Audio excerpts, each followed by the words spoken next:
Hi, everyone. My guest today is Steve Babcock, former CCO at VaynerMedia and now founder of a new company called Made In House. Steve, thank you for joining me today. I appreciate you taking the time to chat. My pleasure. So you have a very interesting story in that you started in the industry, in the advertising, copywriting, marketing industry over 20 years ago, and literally started from the mailroom and ended up at VaynerMedia as the chief creative officer for a number of years. Tell me how that happened. Well, the reality was advertising wasn't really a career I was pursuing or thought I would pursue. So I was going to school at the University of Utah, and I believe I was just doing like my general eds, but I had an interest in maybe film or like film studies or something. I've always been kind of creative and artistic, but and so while I was going to school, I needed a job. And a friend of a friend or somebody was like, "Oh, there's a great job. It's at a big ad agency, super flexible hours. I can get you in." It's like, all right, cool. So it really was just a nice flexible job. They would allow me to go to school, and it was great. It was like the mailroom. I sat in a room. I had a computer. I could do all my homework and my schoolwork all day, and then I would go out and deliver people's mail. But what was interesting is like if you want to know everybody at a company, like work in the mailroom. Back in the day, there was email, but it wasn't. Yeah, absolutely. Were you the guy that was pushing the cart and saying hello to everyone and they saw your face and thanks, Steve? That really is definitely the way to get to know everyone. I was absolutely that guy, and so you get to know everybody. And I remember, and this was a really large agency. It was called DSW Partners. This is like 98, 99. And Hmm. they had invented the Intel Inside. They were kind of like this big deal, definitely in Oh, Salt nice. Lake, like the big agency. And so I remember kind of figuring it out. I'm like, okay, there's sort of these people who wear suits and they're kind of the businessy people. And then there's these super cool creative people. And I like that. They're playing foosball and that guy's got blue hair. And I just was like, this is a real job that people have. And That was such an alluring thing back in the 90s. I used to work at an agency also, and just the whole informal nature of it. I was corporate and I was agency. And the fact that I didn't have to wear pantyhose was a big thing to me in agency life. It really like matters what job you end up shooting for based on the attire and the comfort level. Absolutely. And I'd never seen anything like it or even thought that that was a thing. So it became very attractive to me. And anyway, I was part of the company. I was the mailroom guy, but I kind of got in there, um, and then I became interested in graphic design. And there was a guy there named Dan, and he kind of would like sort of teach me a little bit. And this is like Photoshop 4. This is like before they had layers. This is way back in the day. And and so he was kind of nice and would sort of show me some things or ask me, answer my questions or whatever. But then the agency had a scholarship contest. It was available for all students in Utah. I think it was restricted to the state. And you could submit a portfolio or maybe a strategy or a media plan. I'm not sure, but you could submit these things. And I asked, and because I wasn't a salaried employee, I was just an hourly, so I could submit. I was eligible to submit. And so I decided I'm going to make a portfolio of ads. I'm just going to Mhm. make them up. And at night, because the computer in the mailroom wasn't strong enough or powerful enough to run Photoshop. So Dan would let me use his computer at night. So when he would go home, this is pre-laptop, so everyone's on their desktops. So he would go home at night and I would stay there all night and basically make my portfolio. Mhm. And I remember I made it and it's super cheesy and I still have it somewhere in like storage. But because I worked in the mailroom was also the business center. So I would also like spray mount all the presentation boards and all that. Oh, that's great with that So I sticky put stuff. Yeah. together like a nice little portfolio. Mhm. And I went down to the local grocery store, and the top of the portfolio was a picture of like some like ground beef, and then I had them shrink wrap it like there was a little card on it. It was like fresh cuts. It was like horribly cheesy, like fresh ideas, like straight from the deli. And anyway, submitted it, moved on. And it was a good month or so later. I remember I got a call down in the business center from the assistant from the partners. There was a partners wing. And it was, that had never happened. One of my jobs was I had to stock their fridge every night too before I went home, and they were very Hmm. particular. Maybe somebody had some OCD or something, but I remember the soda labels had to be facing out in the fridge, and they were in alphabetical order. And so I remember the first thought being like, did I screw up the soda? Like, why am I being called up to the partner's office? Like, Oh, and this is a couple months after the scholarship. right, And right. anyway, so long story short, I went up there and, to my surprise, found out that they had given me the scholarship Yeah, and that's also great. asked if I wanted a job as a junior creative. And so I just sort of took it because I was like, yeah, this is awesome. And they were flexible. They allowed me to finish school and all that. And so that's how I got on the path. I didn't That's intend. awesome. That's awesome. All it takes is one opportunity to path you in that direction, or one person to take you under their wing, and boom, you're launched into an entire down a road that you only dreamed of, or wouldn't have had if someone didn't give you that shot, or if you didn't wrap that presentation, that fresh meat presentation so well. I don't know if that had anything to do with it, maybe. Listen, at least you didn't screw up the sodas, but yeah. So then you were a junior copywriter because you won that contest. So that's great. That's right. And then, From there. and then I kind of worked around the Salt Lake area for, I don't know. I mean, I think I had maybe 3 years of school left. I was pretty, so I kind of worked at a few different agencies. Unfortunately, that agency was after the .com bust. They don't exist anymore. Many Uh, don't. Yes. I kind of went around to various different agencies. Um, as a little side note, my real passion was I was in a band. So there was definitely this two parts of me of like a touring rock band, and I want to make that work. But then, Oh, oh, wait, this is a job and a career. Maybe this is more responsible. And then I got married and we had a kid, and it was like, wait a minute, I think I need to. So there was a point where I said, I need to maybe back off the rock and roll and get serious about this career. And hmm. that's what we decided to move out of Utah. We went to just right over the mountains to Boulder, Colorado, where Okay. I took a job at Crispin Porter Bogusky. And that was the first sort of mainstream agency that I had worked at. So I went there and was there for 10 years in Wow. Colorado. Now, And did you seek out that job, or did they seek you out? that one I sought out. I remember looking through the old, advertising annuals where they would kind of show the best work. There was a magazine called Communication Arts, which maybe exists. I don't know. Back then, that's like what you went through because every year there was like the awarded best ads. And I remember as a young creative at this agency in Salt Lake, I had noticed as I would look through some of these old annuals, I'd be like, I love that, I love that, and I love that. And what I found was like, oh, these are all from this agency. Hmm. This agency at the time was based in Miami. Uh, Hmm.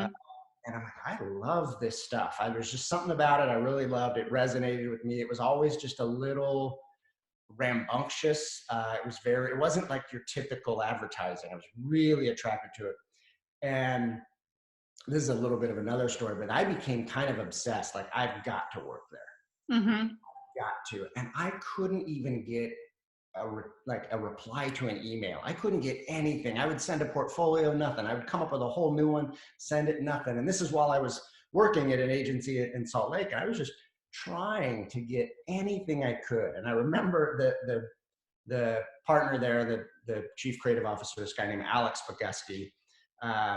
I remember I was like, all right. And I remember talking to my wife. I was like, I've got to basically stop at just before getting a restraining order. I have got to figure out how to I just wanted a response. I got to that point now where I'm like, all right, you're not going to give me a job. I'm not good enough to work there, but darn it, you're going to respond.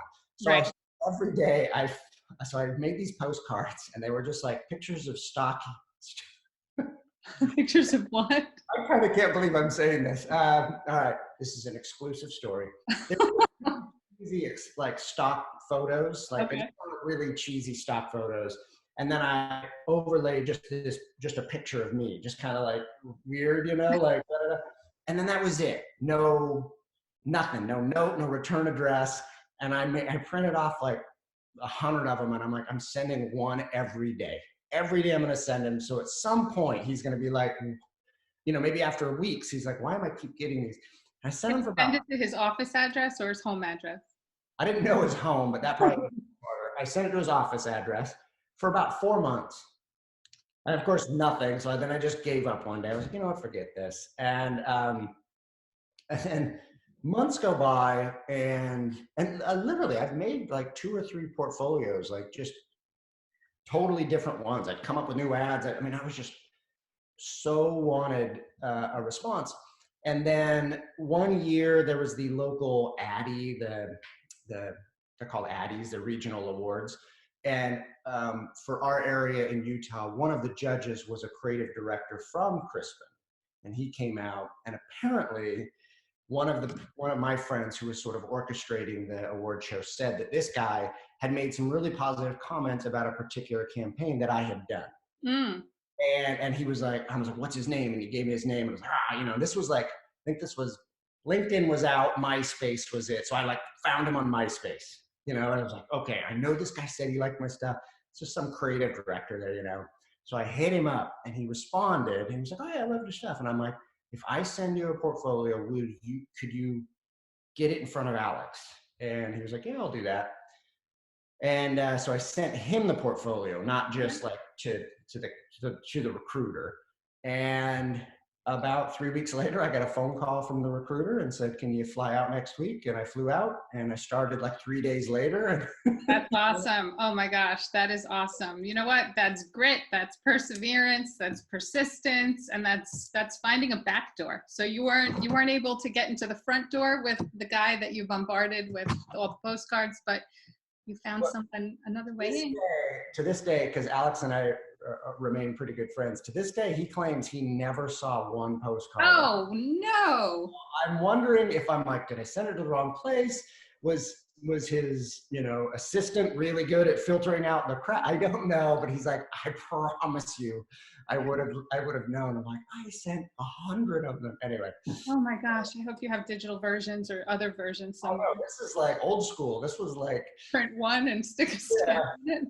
That time at that agency, I would say, to this point in my life, has been probably the most growth, the most challenge, the most fun. Like that. If anyone ever asks, sort of like, of all the agencies I've worked, like, who are you? I'm Crispin Porter Burgeski, like all the way. Like it is. Well, you were in your formative years anyway. So that's really where all of like the new knowledge, you were still excited, metabolisms were up and all those great things when you're in the young years. So high absorption rate. Yeah. And it was such a wild time, because that agency was so notorious for, just like I said, we were all about making brands famous. We kind of invented non-traditional advertising, and it was just great. And it was and you just never went home. I mean, we worked all the time. Like, it was a crazy time. But man, it was really fun. So you were out there for a number of years, and did you hop around at all after that, or is that where you met Gary and then Gary Vaynerchuk? And no. So I did have a pit stop. So I left Crispin in 2013 because I was approached by an agency out of San Francisco called Evolution Bureau. They needed a creative lead, and but I really wasn't interested in moving to San Francisco. And they had informed me that they were actually looking to open an office in Boulder and do some expansion. And so it was like, oh, this is a pretty cool opportunity to kind of do a startup without, with some training wheels. Like, that's one of the, and I was like, it was the fun stuff. It's like, I went and found an office, like And so I started, and I commuted to San Francisco and back pretty much every week for 3 years, but I ultimately built the creative department, or the bulk of it, in Boulder. And it was really, really fun too, because I was able to I hired kind of every person, like I got to build my little team. My very best friend helped start it with me, and that was a lot of fun, but it was just different. It was like going from a world where you had hundreds and hundreds of people, and if you needed something done, you could just go like that, and a team would get it done. To Right. sitting there going like, we need this done, and looking across the room and being like, how are we going to do this? So that opened up like, wait, how do you be more resourceful when Yeah. when there's only a few of you? And that was really fun. And I did that for about 4 years. Yeah, about How 4. big did you grow the company? Because it is such a bonus when you are working with a lot of people in a larger agency. You have such a talent pool to tap into, such a resource for creative ideas, even like roundtable getting together and strategizing something. And and then you go to like one or two people, and the two of you are like staring at each other, tapped out all of your ideas. I remember like week 1, I was like, I guess I'll hit Target and get some toilet paper for the bathroom. Like, so we went from there to, I think at one point, and again, this is just I couldn't remember, I couldn't tell you the total numbers of the company because we had, again, the main office was in San Francisco. And then in Boulder, we went from, I think we probably at one point got to around 40 people in Okay. about 2.5 years. Yeah, it was pretty rapid growth. It was a good crew. Like we had a really good record of winning kind of every pitch we went up against, and Sure. we had Sure. pretty rapid growth. And then Gary reached out. Well, actually, it was interesting. There was a recruiter whose name was also Gary. So at some point, it got a little confusing. But anyway, the recruiter Gary had reached out, and I think he was just doing the classic. I'm reaching out to a bunch to see. And I remember the first call was just like, I have no interest in moving to New York City. First of all, it was like that's Okay. just it's never been a thing I've ever been interested in or thought I was interested in. And as somebody who is, Idaho, Utah, Colorado, I've stayed in that area. And he was like, this guy, Gary Vaynerchuk. I was like, I've never heard of him. I don't Right. care. VaynerMedia. I'm like, that sounds like an agency. I don't want anything to do with it. Anyway, he gave me the pitch. I said, see you later. And he was really persistent. And it made me think at some point, I'm like, do you not have like any other possible context? But I finally agreed to meet Gary. I was like, all right, I'll meet this guy. And Right. and it was in Las Vegas, because he was there for probably some convention or whatever. And that was a pretty easy flight from Denver. I'm like, I'll go meet him. And the night before, I decided, well, I should probably look him up, do my homework. I just knew nothing about him, so I just get bombarded with all these YouTube videos. And I remember watching one. He was wearing like a hard hat and some construction stuff. He was at the construction site of the now Hudson Yards offices. Anyway, I was just like, wait, I agreed to meet this guy. Like, I just was like, I am not going to, I just felt like we're very different. I'm super kind of like, I'm not going to bark in your face and talk all the time, anyway. Right. Well, I agreed. So I went out there and we sat down for just at this bar at, some hotel bar. And yeah, it was like a 40-minute conversation. Like we kind of clicked. I remember leaving and my wife had called and she just was like, hey, on your way home, like get some milk or whatever. Like we both were like, there's no way we're doing this. You're just going out and having this meeting because you agreed. Right. I remember telling her, I'm like, I don't know, there's something maybe about this. And she was just like, no, we're not moving. We're not moving. Anyway, flash forward about 6 months of us going back and forth. And eventually I decided, all right, let me give this a try. And so we did. That's great. And moved out to New York in the first of 2016. And we had planned to, I was like, well, I'll work for the rest of the spring out there. I'll just kind of commute. And then once summer comes, we'll reevaluate. And if we need to move the kids out, etc. We ended up commuting for 18 months because we missed summer and we didn't, I think my wife kind of intentionally was like dragging her feet, like, I don't want to, like, Colorado's great. And eventually they moved out. So. Yeah. You guys, did you move into the city or you moved to the outskirts of the city?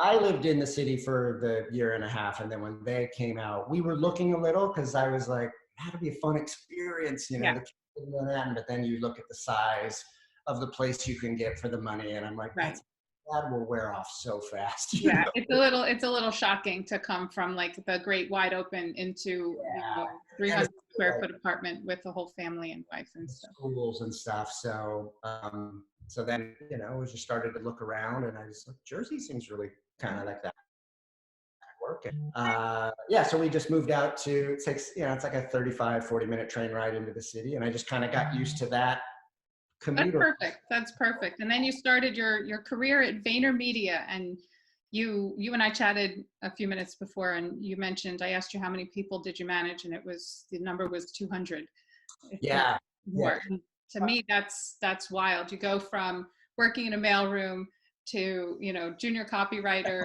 to getting into a larger agency, to kind of carving out your own little San Francisco version of the Colorado agency, and then jump into VaynerMedia, and now are responsible to build a team as the chief creative officer of 200 people. That's a lot of bodies to manage, and a lot of new process to create. And because VaynerMedia was rather new at that point. Yes, how long have they been in existence? I mean, the agency had been around for, I think, 6 years.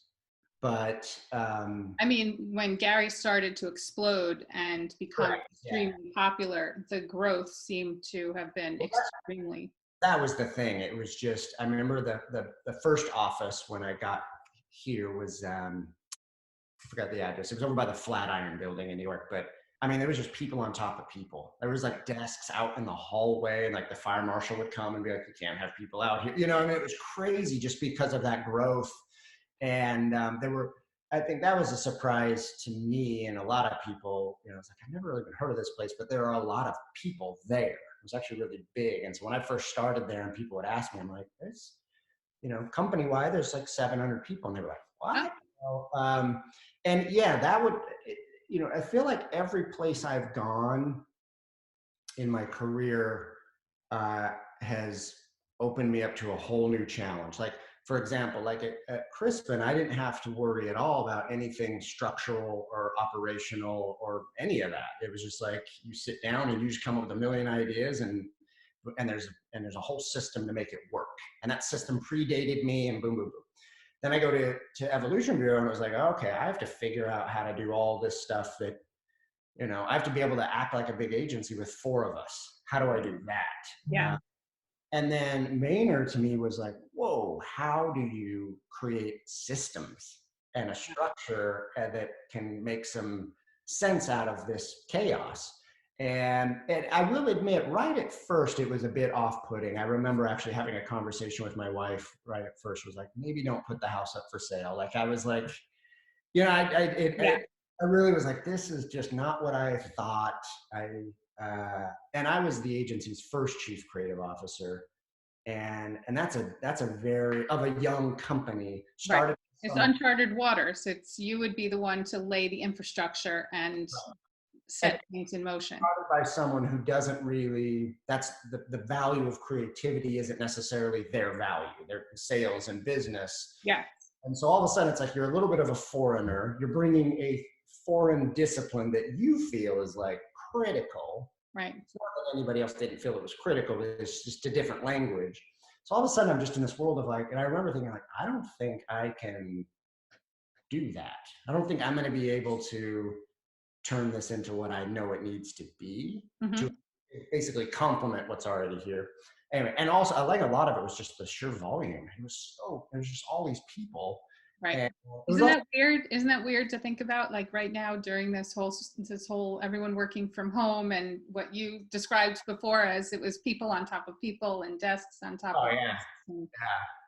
Well, about a year after, we quickly moved over to the Hudson Yard space, which was still a lot of people, and we outgrew it pretty quickly, but it was much bigger and had big window. It was just like, I remember the day we moved over, everyone was like, whoa, what is this? But yeah, I imagine now it's difficult to do. My approach to it was always to say, okay, well, I have to build a system that functions without me in the room.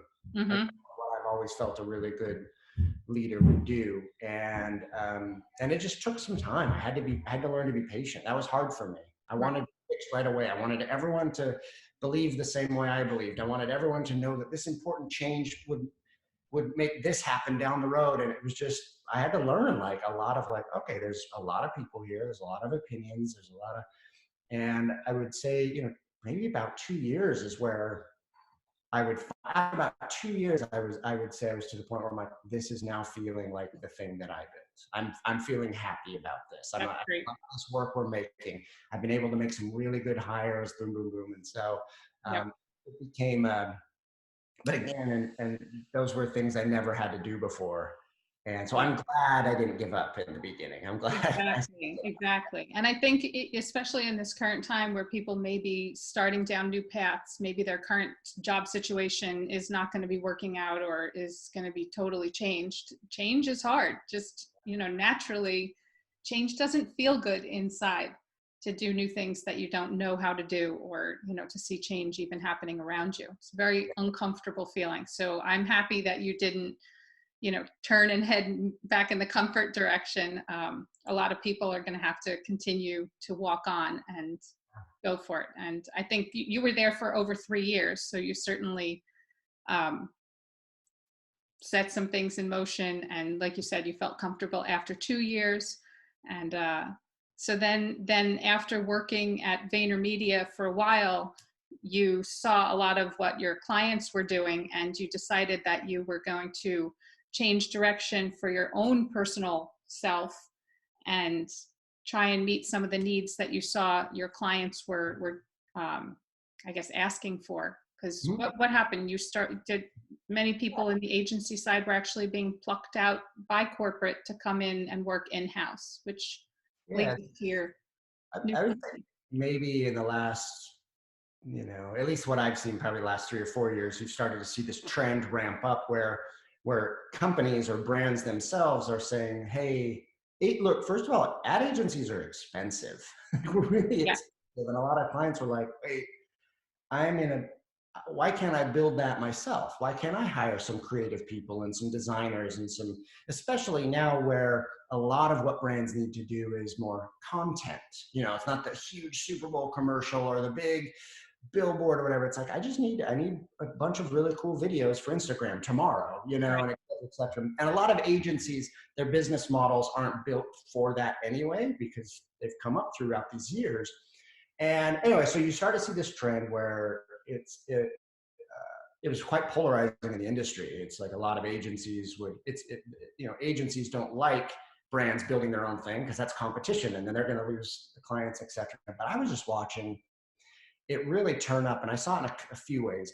Some of our clients would, every time you came around to renegotiate your contract, felt like every time it got a little less and a little less, because they were like, oh, that part, we're now going to do that in-house. Oh, Do that that in-house. Exactly. And then also create talent, especially in New York where there's more variety and options all over the place. But I would notice that whenever a creative came in to resign, I would guess 7 out of 10 times they were going to a brand or a platform, Google or Facebook, but not another agency.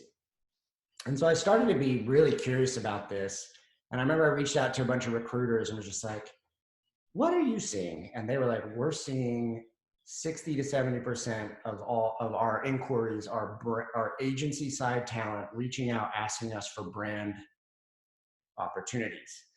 And I was like, well, what is this all about? And I think there's a variety of answers. There's just the sense of stability. There's a sense of better work-life balance. In some Right. cases, people are saying there's more money, whatever it is. So I was looking at that.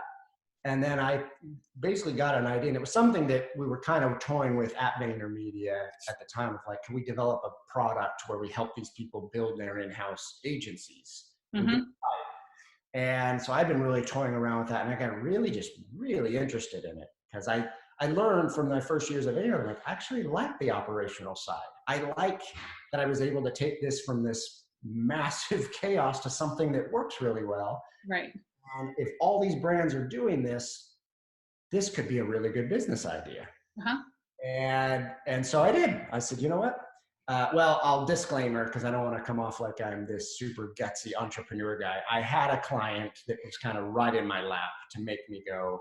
So I jumped out of my corporate world, but I just jumped right into another paying gig. Which is smart, which is very, very smart, especially when you have someone that is willing to pay you for exactly that. Sometimes people jump into a pool and there's no water, that's scary. I feel like that's always the thing that's celebrated. And I certainly man, hats off to those individuals who do that. I just know myself. I can't. I'm not that person. Like I am not, I will spiral out of control. I just feel I'm very anxious, Yeah. like a provider, and I got my family and my kids and da da da. And it's like, no. Years ago, when I was living in the van, touring around in the rock band, like that was fine. I didn't have anything, but now I'm like, Ugh. So That's another story. You were living in a van. so the timing was great. The situation was great. And so I started a little company. It's kind of funny when I say it. It's just me. It's like an independent consultancy called Made In House. And that's it. I go work directly with brands and I help take what they have, because most of them, they have like a hodgepodge of internal something. We've got some designers, we've got a videographer, we've got some social media people. And I come in and go, I'm going to actually build you a legitimate in-house agency Right. based around a principle that I call branded programming, which is essentially acting a little bit more like an internal Netflix than an agency. And it's kind of a story for another time, but I'm not just building an outside ad agency inside. I'm building an inside agency that can take advantage of the fact that they are different and they are an inside agency. And Yeah. so, Hey, I'm going to pause for 1 second because we have the 40-minute time frame here. So I'm just going to pause and I'm going to send you another invite so we can hop back on. okay, so do I exit out of this? Yes.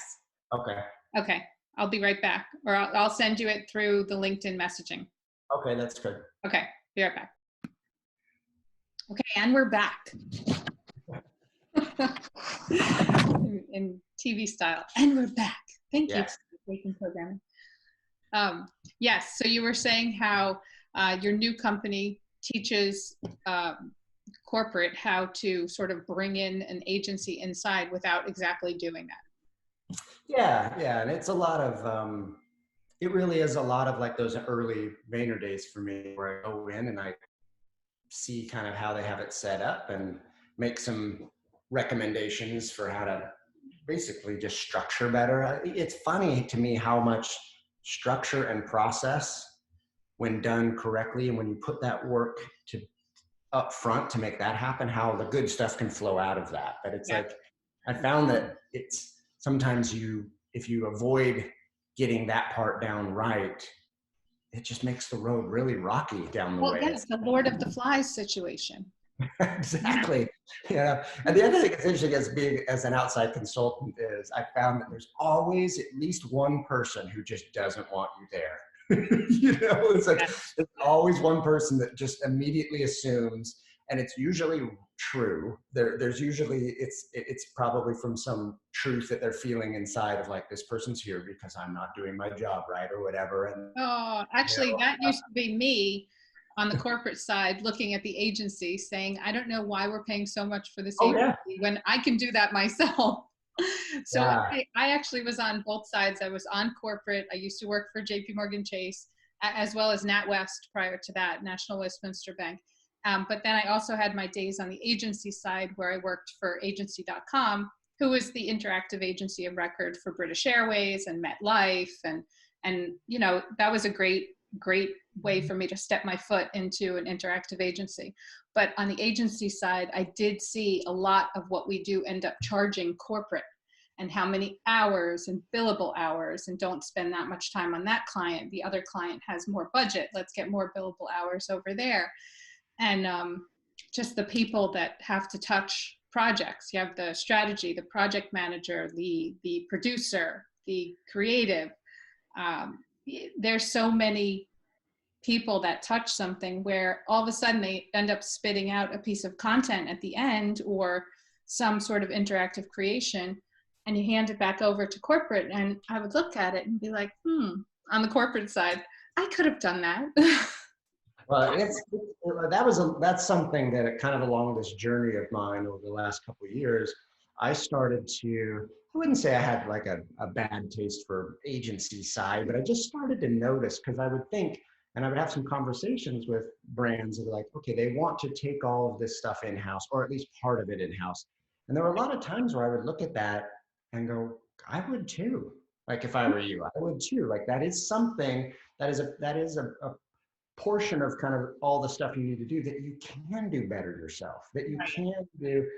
And I found it an agency, I mean, the reality is the business model of an ad agency is to sell something that takes a whole lot of people, a whole lot of time to make something that costs a whole lot of money. Like, that's really it. It And, is. It and is. I think there was a time and a place for that. And there still may be times and places for it now, but then I would look at that business model and I would kind of juxtapose it with the needs that most brands have today.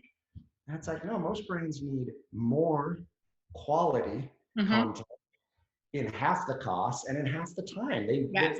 We're just living in a very different world where you can't say, I would hear all the time where brands would be like, I'm tired of, briefing, agency X and then waiting for 6 weeks just to get a deck that comes. I don't have time for that. I Yes. need Yeah. to get moving and There are a lot of creative juices that flow through an agency, but there are certainly some creative juices, maybe not a full glass full, maybe, just a shot glass full that you can have in-house and still get, quality work put out there.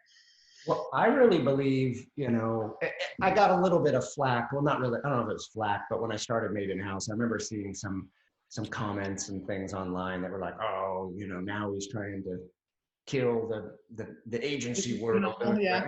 I guess I understand, but I'm like, I don't. I do not believe a brand should build an in-house agency to replicate an outside agency. In fact, well, some of the smaller ones that don't need an outside agency anyway, but for some of the larger ones, I think the goal moving forward or the answer moving forward is for outside agencies Hmm. build a system that is designed around partnering up with the in-house resources. Hmm. Because ultimately what's missing or the thing that needs to get unlocked right now is cheap or I don't mean Affordable. uh, valuable production is what I mean, right? Because like I said, an agency makes money, especially on production, on markup. Like, oh, that video that we're going to make for you, it involves doing this, lights, camera, ding, ding, ding, ding, and we're going to pad each one of those because that's how we're going to make money as an agency, and the rest is going to Sure. go to. Now I go, well, if I need to make a whole lot of content, let's call it an example.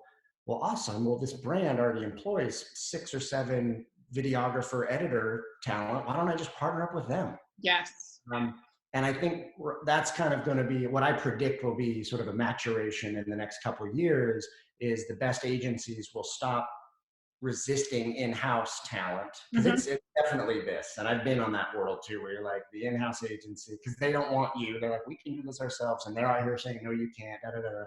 It's It going to be, becomes a little bit of a ego battle. It oh, huge. definitely does. Like the agency wants free reign. We got the project. We don't want to take creative direction from someone in corporate. We're just not executing their plans. We want this to be our That's baby, right. our evolution. Well, and I think, and I know it's easier said than done. And even as an individual going out and kind of doing this myself, it takes some time. You have to go in and make sure that they understand, oh, okay, they actually really do want to come in and partner with us. This isn't a hostile takeover. And for me at Made in House, that meant I go live there for weeks. I go Yeah. literally go, I work here with you. Like, Right. and then after some time they go, oh, okay, he's not a threat. Wow, he's actually helping, like, and I think there's an agency model behind that. I think you're going to move forward. You're seeing a big trend with smaller independent agencies making a shine again, where it's like, you can afford us. We have everything we have. We're more nimble. We're better at utilizing the gig economy with freelancers, Hmm. or hopefully being able to partner up with what you have in house, because we're more about meeting the demands of current media, meaning Hmm. more, faster, cheaper, but not sacrificing quality. And to Right. do that, you're going to have to throw the ego down a little bit and get better at partnering up with other people and helping go, man, I need to make that in-house creative director feel like they are a rock star, because ultimately that's going to get us both what we want. You just Yeah. got to check some of that ego at the door. Just because you work at an ad agency Hmm. make you any better than someone who doesn't work at an ad agency. That's And true. That is true. Now, in the current climate and talking to businesses today, I mean, this pandemic that we're going through has certainly thrown a wrench in yes, some of your plans. I would assume a lot of what you do is face to face, and like you said, you sit there arm in arm with people in corporate to basically, make them feel okay about what you're proposing to them. Um, it's hard to do right now, of course. And some companies also may not want to take in the in-house people to sit in chairs and to start having to care for their families as an employee and benefits and all that stuff. Um, some companies may just prefer to outsource marketing, advertising, media, and stick with an agency, or if not, cut the budget so that they don't have to cut the employee in-house. It's easier to just cut the budget on the outside agencies. So you have a few more hurdles thrown in front of you on how to get over that. But luckily there's Zoom, and luckily you have so much in that brain to offer that I'm sure you can continue schooling people, teaching people on how they can do great creative, even straight from their phone, straight from their computer, and make content. I always make ads and content from PowerPoint, and then I save it as an image and I crop it, and then I overlay some stuff in the Instagram stories, because that's where you can overlay things. I mean, I put things together with duct tape and staples, and I call it professional. well, I think that's important too, of what is quality, because that usually is the debate, is that, the people who charge $1 billion for quality have a definition of what it is over here. And then there's, the people who can look at performance marketing and go, okay, well, this post sold out of our product, so it's like, it's this really interesting debate. To me, quality is like, well, as long as you have something that is meaningful to say, I think it's quality um, when you basically when you accurately describe or convey your point of differentiation or your product benefit, but in a way that kind of hits me both rational and emotionally, Mm-hmm. uh, then I think that's a win. I think humans will always be emotional beings, and so there's always going to be you always want to make someone feel something about your brand, not just oh, it's the same cost as this. And in the automotive world, they call it speeds and feeds, just the techies, just the bullet point list. When it's like, man, I feel something about that product, or I Right. like that brand, or the person who runs it, or whatever. I think that's really important. But to your point, quality is interesting. And I think you do see, in general, a big advertising industry that is still, their definition of quality is to themselves 10 years ago. you know, you, for example, you even see it at all the award shows. Mm-hmm. They still set, and I think those award shows, they're fine. I have my opinions on them, but for the most of them, they perpetuate an old version of quality, Yes. because that's the thing. It's like, well, I know I want to win a film Lion, so I'm going to make a TV commercial, Right. despite the fact that your client's audience lives on TikTok. They don't even Yeah. watch TV, and so all of a sudden I'm like, I'm not even looking at that, because that's not awarded to my peers. And one thing I found that's really refreshing about working with in-house talent is most of them are like, I don't even care about all that stuff. I just want to I want to make something great. And you know what? I want to go home and have a good time with my family tonight for dinner. And it's like kind of a refreshing, like, whoa, this is awesome. You didn't put all this other extra stuff on your shoulders. You've really got it figured out. Yeah. So I think quality is super subjective, and I'm not surprised. There's a lot of people that are doing exactly what you're doing and finding great success with it. Yes. Yeah. That's I mean, quality. I would love to connect with my audience through TikTok, but my 16-year-old daughter refuses to help me market my product on TikTok. Yes, it's definitely territorial. The younger audience does not want the older folks. Yes, and I even offered to bring her in-house. TikTok is one of my very favorite platforms right now. I think right now it's good because it's just so full of, it's just levity and fun, and it's unlike any other platform. It's designed around kind of contagion, in the fact that you can use I think the big differentiator is that you can take audio from a TikTok and then use that audio. So it just perpetuates like, oh, that person did a fun dance. I'm going to try that dance now because I Yeah. can take their audio, or I'm going to lip sync their thing. So I think it's really good for us right now, especially in this time where everyone's quarantined at home. It's like, it sounds kind of cheesy for something like TikTok, but it's like, it's pretty connected. Like Yeah. it Yeah. creates that more than anything, because it's not just show off. It's sort of like, here's a thing, be part of the trend, Right. join in. Right. So contagion is not viral. Viral and contagion are different. Contagion That's is right. when you actually, it's almost like lip syncing or That's right. doing a same type of dance. And I had a good friend of mine who I work with a lot, that, and we were talking about TikTok, and she kind of was like, she coined that. She's like, it's creative contagion. And I was like, that's exactly what it is. If you get in and you're just trying to, it's like a big inside joke that the whole internet is in on, and it's right. just a Oh lot yeah, of that's a fun good to tip. do. So I love it, and It is so entertaining. It is so entertaining for sure. and again, I have two teenagers, and so they're on it and I'm on it. And because I'm kind of in the industry and have a pulse on it, it's not that uncommon for me to be on platforms like that. But my kids aren't embarrassed that I'm on TikTok or whatever. But there is a little bit of shame that I hear. maybe they are. Maybe I'm fooling myself. They're just like, Dad. uh, but you know what? I'm going to get serious for 1 second. And the business world, and you not being at Vayner any longer, not responsible for the 200 plus employees that would be in your group. That's definitely probably, you feel for them, you feel for the company. Nobody really knows the future. It's got to be a little bit of a load off of your head, because it's kind of not your responsibility right now. You bear a different burden of trying to get your own business off the ground, something that you tried to start to do. But what do you think the future of corporate / agency looks like? The footprint, the commercial real estate, and the talent pool and the creativeness that so many people have from working together, which doesn't look like it's going to happen so quickly.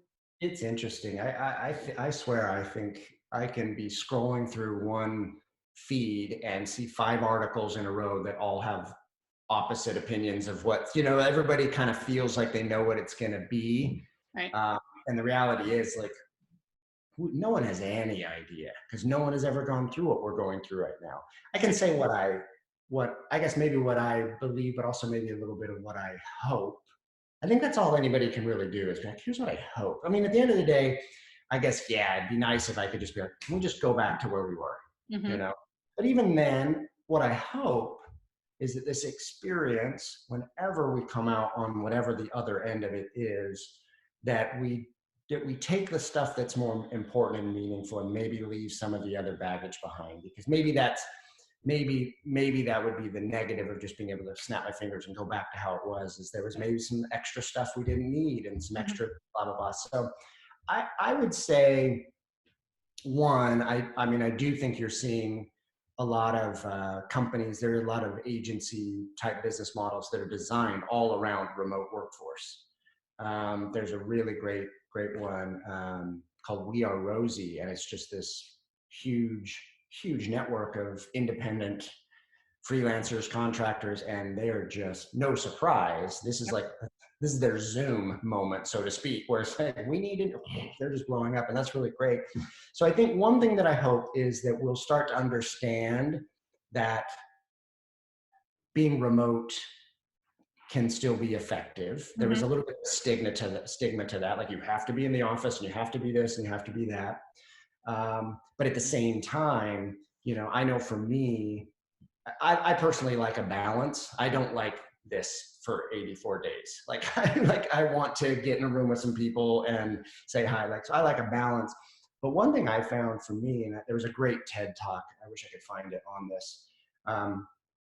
And well, basically the way the TED talk started, he came out and he's like, when at work, when you really need to get something done, what do? And everyone's like, oh, I go to the coffee shop, or I go outside, or I get away, or whatever. He's like, now just listen to what you just said. When you need to be productive, you don't go to the office. Right. And I was like, holy cow, that's so true. So I do think and again, most agencies where I work, it's pretty like, as long as the work gets done, who cares where you go? So I don't, it's always sort of been like, you need to work from home, knock yourself out, like boom, boom, boom.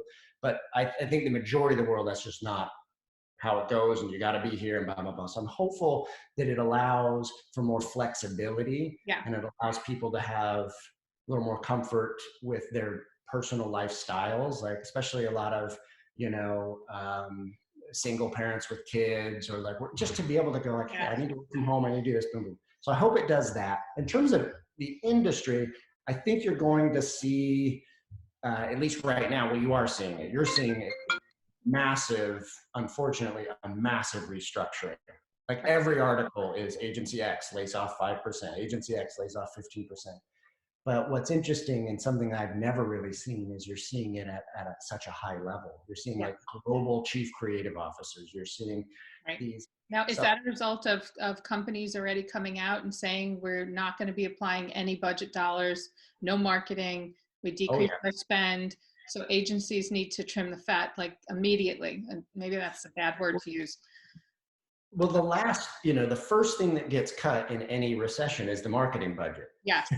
And so and I don't know why it's so optional, because you still, people still need to know that the company is there and the services that they provide, unless the company might not be there. And there's a lot of studies that show the agencies that don't do that are usually the ones that come out of recessions in a much better place. But for whatever reason, there's sort of this freak out moment, like, cut this. Yeah. And that's obviously the bread and butter for agencies. But you're seeing a lot in the news where these big figureheads are like being let go. Like, So I do think moving forward, agencies are going to be they're going to be more cognizant of like layers. Like, wait a minute, why do we have why do we have a chief creative officer, a North American chief creative officer, a global chief creative officer, a galactical chief, like, why do we have all these things that cost $8 billion?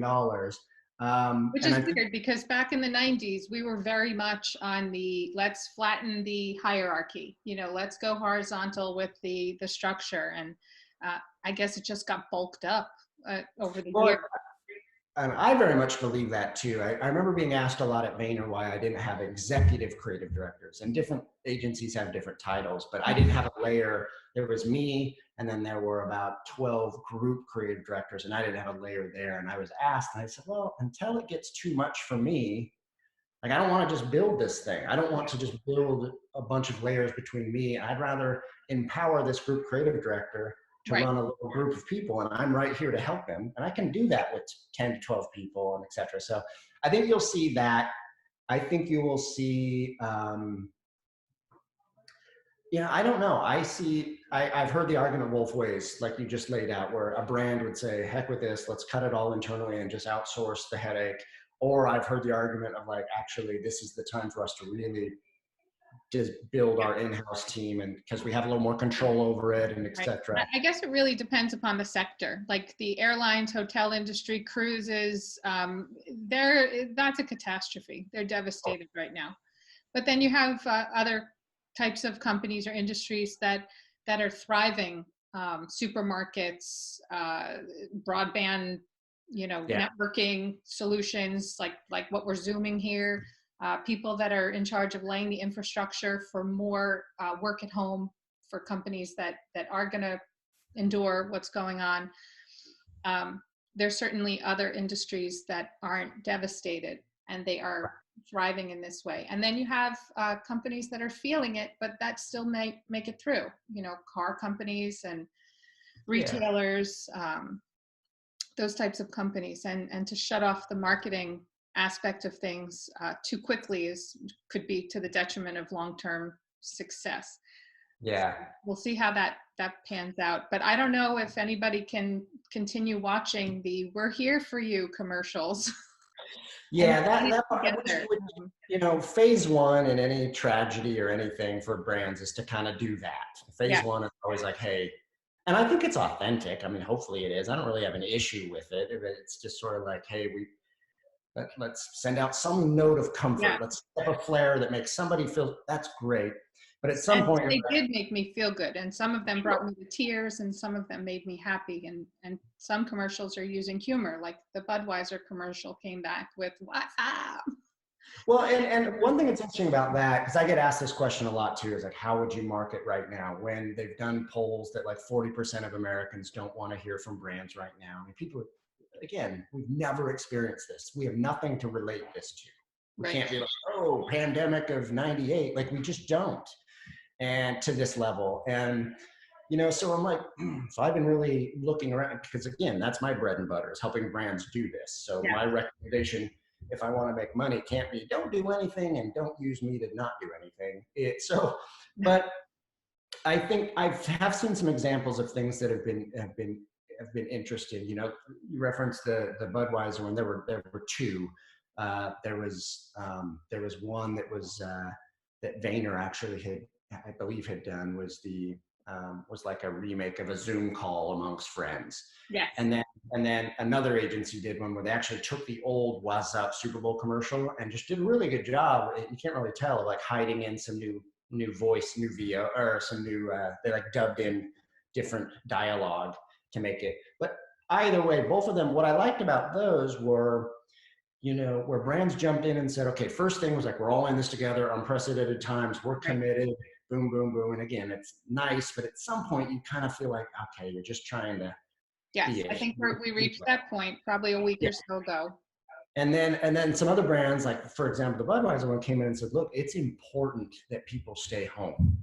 Mm-hmm. So let's use our media, because that's what that message was. That message is stay home, stay quarantined. That was a PSA basically.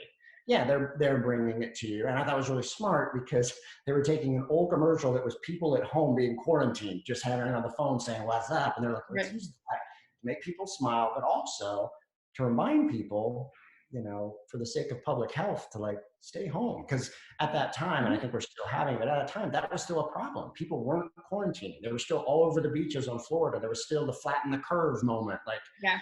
So I think when you start to see brands that are that big and that have that much media spend, if they're not saying, hey, let's shift and start trying to help people, whether it's, hey, messages to get people to be safe, whether it's this, that, then or, you know, the other thing that I'm seeing a lot of are brands that are, you know, that maybe aren't that big or don't have that media spend, are creating things. I referenced this in a video I posted recently on LinkedIn. I saw recently a donut company had made sort of a take-home donut decorating kit. It was really cool. There was like these 6 donuts and this, that. So they knew, like, hey, parents, you're at home with your kids and you're going berserk. Like, here, we've given you an activity to do at home. And I just thought, that's really small and simple, but like, that makes sense. Yeah. Yeah. And so it keeps the brand in front of you. It's an activity. It's at home. They're reinventing. I think even businesses that never felt the need to be creative before, maybe it's an older person who owns the business and the son or the grandson or granddaughter is telling, hey, grandpa, I know a great way that we can take our business to the next level. And she's like, nah, quit it. You know, it's great as it is.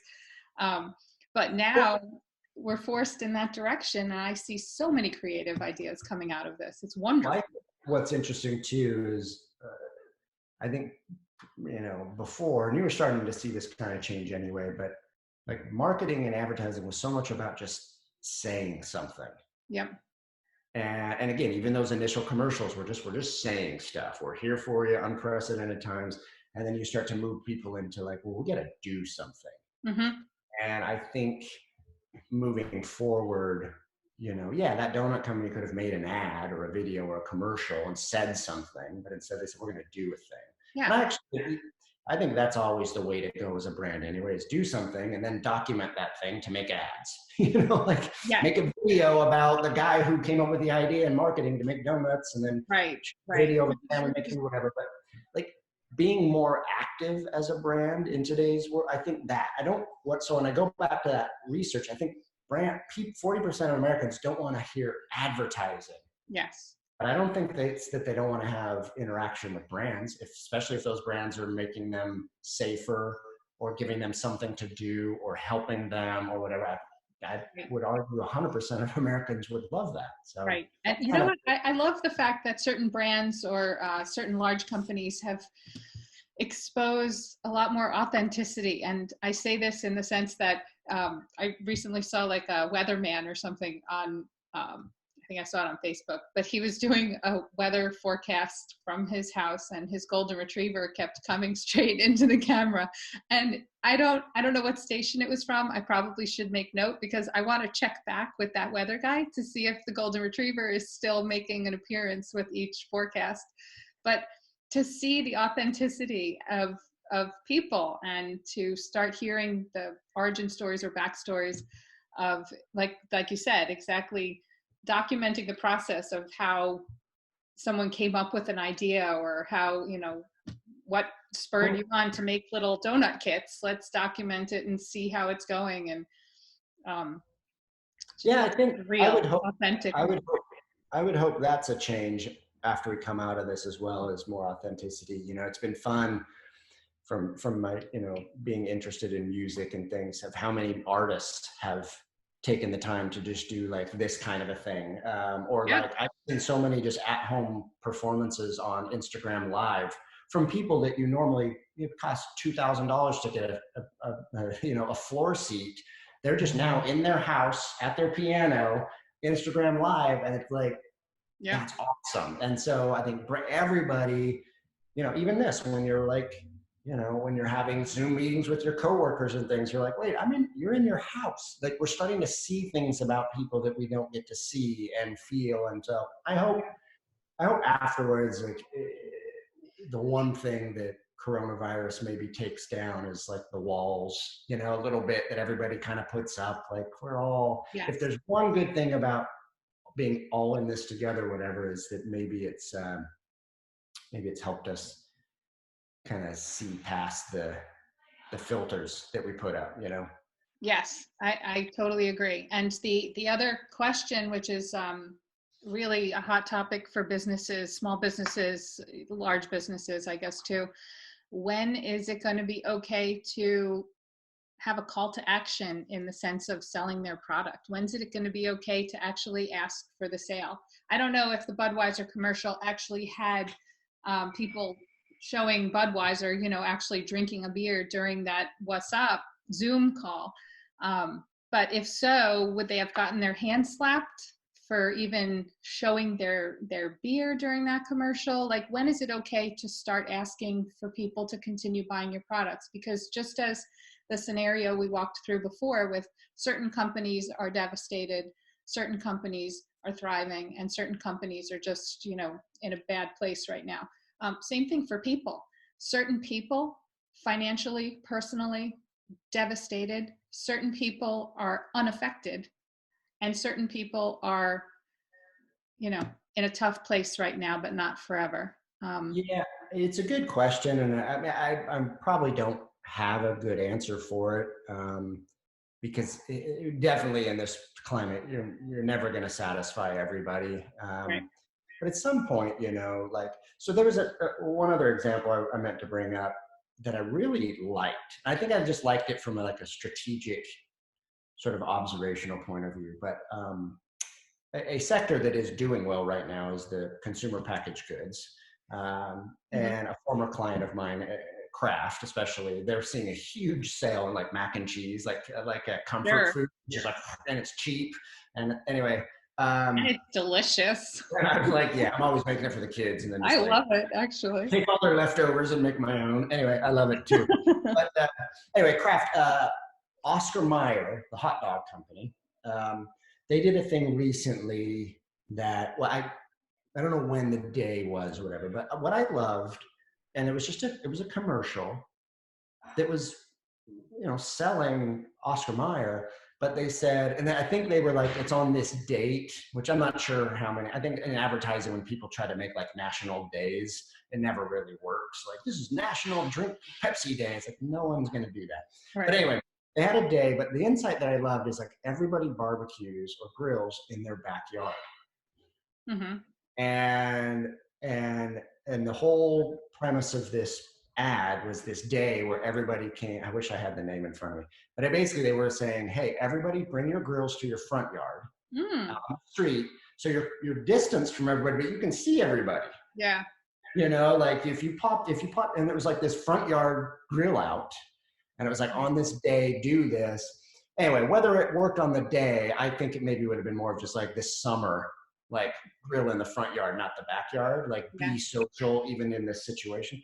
I just really, really liked that. I was like, that to me was really smart. You gave me you understood my situation.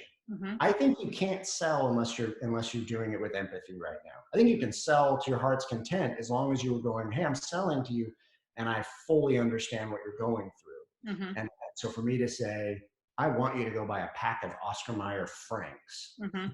but here's what we're doing. We're saying, let's all get together and grill in the front yard. That feels awesome. I want to do that. Yeah. Like I want to be able to say, hey neighbor, like.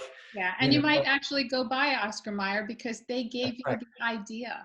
They get that action in motion, which was totally unrelated to hot dogs, but you may just be like, thank you. That's probably the differentiator right now is previously you didn't have to advertise with empathy. Mm-hmm. You just shouted at people. Here's what we're selling. Here's what we want you to believe. Boom, boom, boom, boom. Now you have, if you want people to listen to you, they have to make sure, they have to really feel like you've been listening to them or that you understand what they're going through, the fear, even once we're done being scared, hopefully brands will start to go and pay more attention. Some brands do and they do a good job, but brands hopefully moving forward will be like, let's really think about our audience and what they're going through. And then let's talk to them on their terms. I think that's the most important part. Well, I agree. And I want to thank you for spending the time with me. And sure. I hope some people got some information, a tidbit of direction, and just to let people know that even as experts and professionals, we don't exactly know what's to be, but the most you can do is just keep moving forward and just endure it. Absolutely. Well, I appreciate you having me. This is fun. This is a fun way to spend some downtime, getting to know new people. So yeah, I appreciate it. Excellent. And I broke my finger this morning, by the way. You broke it? I think so. It snapped and it burns, and I just like mounted it on a couple of Q-tips. But yeah, my dog saw a squirrel while we were taking a walk, and the leash kind of little wrapped around. So yeah, as far as being authentic, we're having this sort of semi-professional / casual conversation, and all the while my finger's throbbing.